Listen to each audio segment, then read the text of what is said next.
দিনাজপুরের ফুলবাড়িতে নিরাপত্তা জোরদারে কঠোর অবস্থানে border guard Bangladesh. Phulbari battalion ২৯ বিজিবির দায়িত্বপূর্ণ এলাকায় শুরু হয়েছে সাঁড়াশি অভিযান। সীমান্ত এলাকায় বাড়ানো হয়েছে অতিরিক্ত টহল তৎপরতা। একই সঙ্গে গুরুত্বপূর্ণ স্থানে স্থাপন করা হয়েছে ডক চেকপোস্ট ও অস্থায়ী নিরাপত্তা চৌকি। গত সোমবার ২২ ডিসেম্বর সকাল ১১টার দিকে খুলনা মহানগরে এনসিপি নেতা মোতালেব সিকদারকে দুর্বৃত্তরা মাথায় গুলি করলে তিনি গুরুতর আহত হন।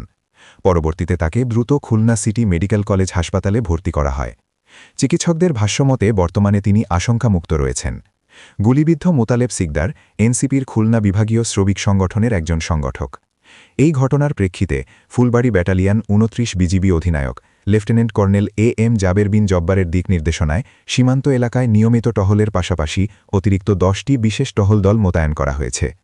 এছাড়াও ফুলবাড়ি উপজেলার ঢাকা মোড়, শহরের গুরুত্বপূর্ণ স্থানসমূহ, বিরামপুর শহর ও মোহনপুর ব্রিজ এলাকায় ৩টি অস্থায়ী চেকপোস্ট স্থাপন করে যানবাহন ও সন্দেহভাজন ব্যক্তিদের তল্লাশি কার্যক্রম চালানো হচ্ছে। ফুলবাড়ি ব্যাটালিয়ন ২৯ বিজিবি অধিনায়ক জানান, যে কোনো ধরনের অনাকাঙ্ক্ষিত পরিস্থিতি মোকাবিলায় অত্র ব্যাটালিয়ন সর্বোচ্চ সতর্ক অবস্থানে রয়েছে।